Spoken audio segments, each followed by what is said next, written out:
Have you ever thought about getting remarried but wondered if you're making the right choice?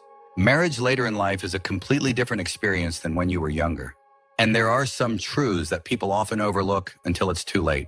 Whether you've been single for a while, recently, divorced, or even widowed, remarriage comes with unique challenges that can affect your finances, relationships, and overall happiness in ways you may not have considered.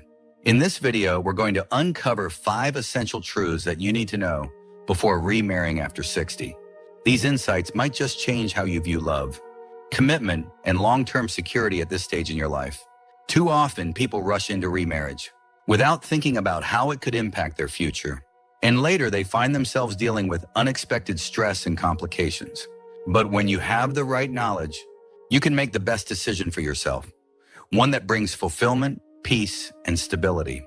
Stay tuned until the end, because understanding these 5 truths could help you avoid unnecessary heartache and ensure that any new relationship you enter is truly right for you. Whether you're considering remarrying soon or just exploring the possibility, you'll want to hear this. Now let's get started. Number 1, financial realities change after 60. One of the biggest surprises people face when remarrying later in life is how much it can impact their financial situation. Many assume that getting married again is simply about love and companionship. But the reality is that marriage is also a legal and financial commitment. If you're not careful, it can affect your retirement savings, Social Security benefits, pensions, and even what you leave behind for your children or loved ones. The last thing you want is to enter a marriage believing it will make life easier, only to realize later that it has complicated your financial future in ways you never expected. One major consideration is how remarriage affects Social Security benefits. Many people don't realize that if you are receiving benefits based on a former spouse's work record, those benefits may be reduced or even eliminated once you remarry. This can come as a shock, especially if you are relying on that income to maintain your lifestyle. Additionally, pensions and survivor benefits often come with restrictions, some of which are voided upon remarriage. If you or your partner receive pension payments, it's worth reviewing the terms carefully before making any decisions. Beyond government benefits, there's also the issue of retirement, savings, and estate planning. When you marry, your financial situation is no longer just about you. It now involves another person's assets, debts, and spending habits. Even if you and your new spouse keep separate bank accounts, state laws may impact how assets are divided in the event of a divorce or passing. If you have children or grandchildren, you'll also want to consider how a new marriage affects their inheritance. Many people assume they can simply leave their assets to their kids as planned, but remarriage often changes legal rights regarding property and wealth distribution. Take Robert, for example, a 72-year-old who remarried after being widowed. He had always assumed that his children would inherit his estate, but after his remarriage, he learned that his new wife had legal claims to his assets, which meant his children could end up receiving less than he originally intended. He had to navigate difficult conversations and legal changes to ensure that everyone he cared about was protected. If you're considering remarriage, take the time to talk to a financial advisor or an estate planner. Make sure you understand how it will impact your financial situation, your retirement, and any assets you plan to pass down. These conversations may not feel romantic, but they are essential for protecting your future. Number 2, family dynamics can get complicated. When you remarry later in life, you're not just blending 2 lives, you're blending families, histories, and expectations. And while love might bring 2 people together, family relationships can introduce complexities that many don't anticipate. Unlike younger couples who are building a life from the ground up, people over 60 often come into a new marriage with adult children, grandchildren, and decades of established family dynamics. These relationships don't always merge as smoothly as you might hope. One of the biggest challenges is how adult children react to a new marriage. Even if they want you to be happy, they may struggle with feelings of loyalty to your previous spouse, or worry about how this new relationship will affect family traditions, finances, or inheritance. Some may welcome your new partner with open arms, while others may feel resentment, suspicion, or even concern for your well-being. These emotions are completely natural, but if they aren't handled with care, they can create lasting tension that affects not just your marriage, but your entire family. Beyond children, relationships with grandchildren can also shift. If you've spent years being the primary grandparent figure in their lives, introducing a new spouse can feel like a disruption to them. Some may embrace it, while others may need time to adjust. The same goes for your new spouse's family. if they have children or grandchildren of their own. Blending. Traditions and expectations can take patience and understanding.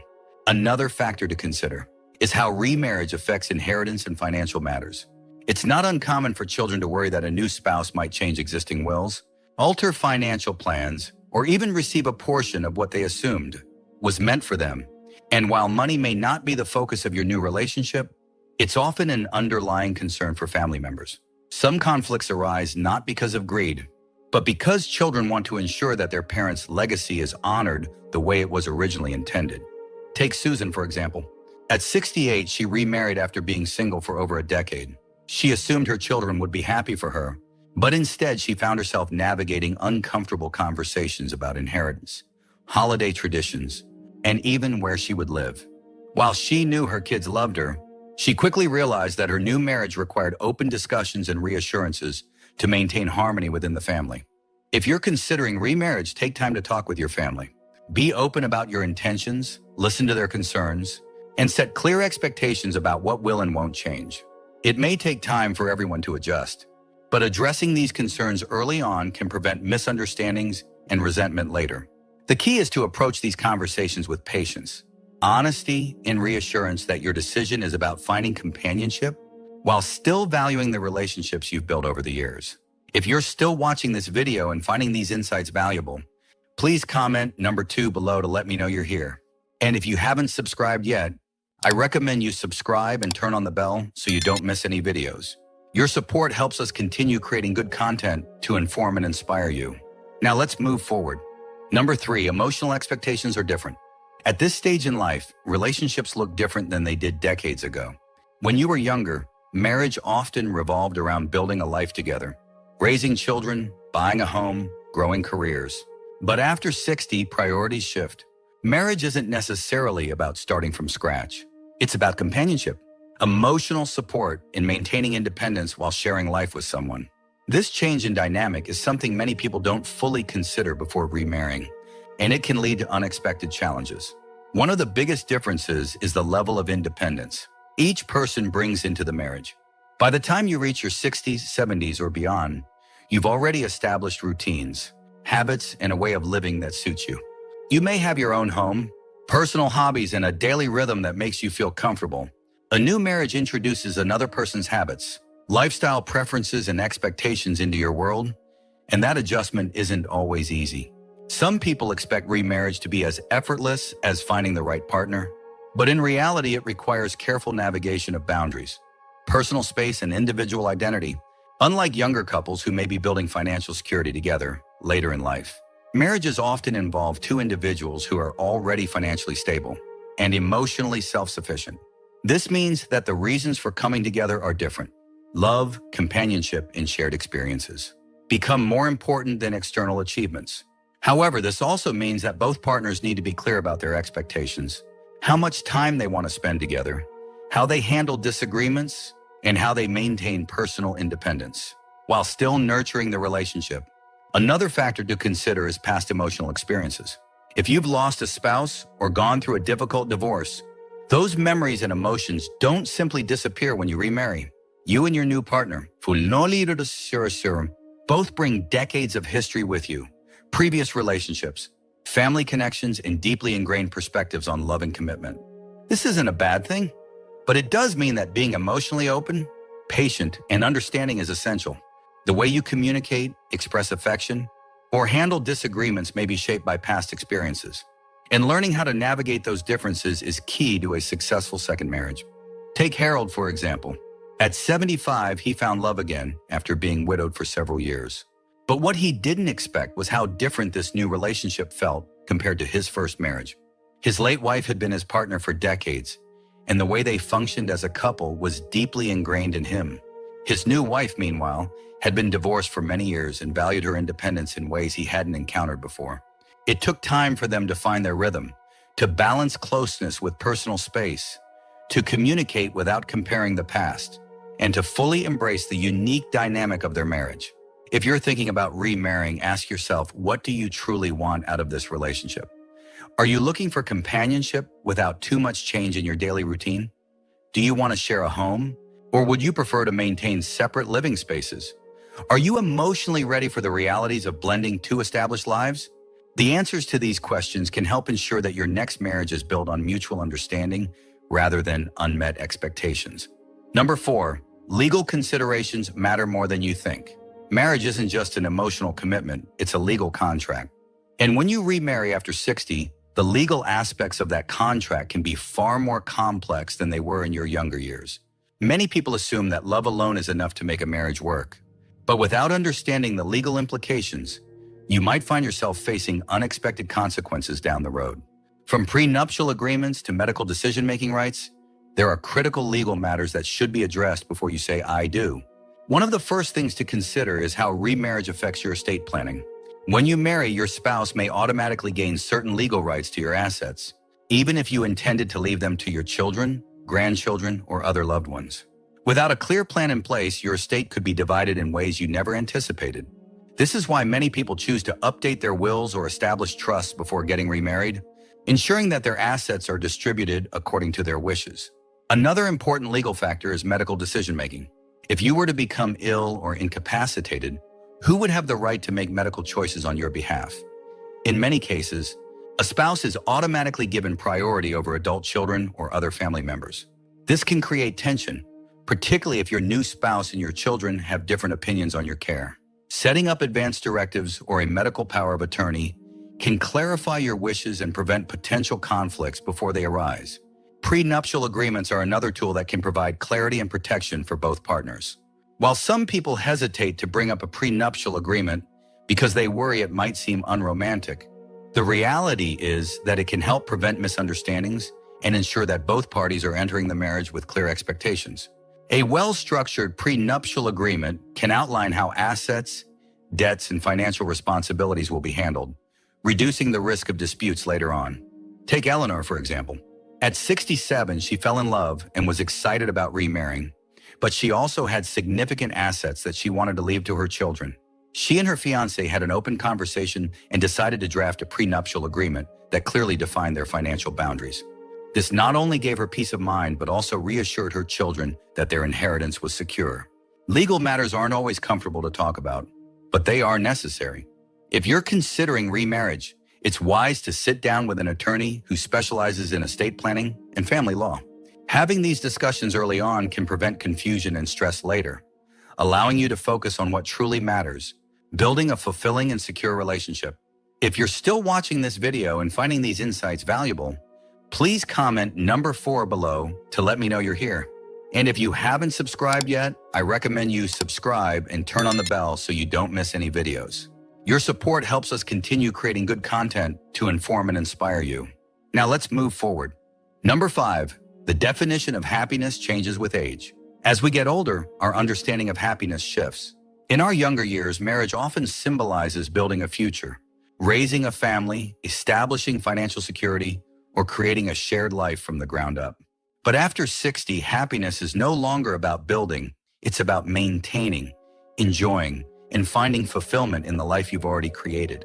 This means that before you remarry, it's essential to ask yourself, does this relationship align with the kind of happiness you truly want at this stage of life?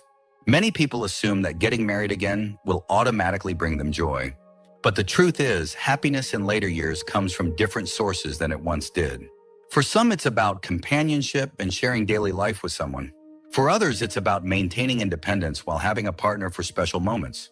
And for some, it's about preserving their lifestyle and not having to compromise on long-standing routines and habits. The key is understanding what happiness looks like for you now, not what it meant 30 or 40 years ago.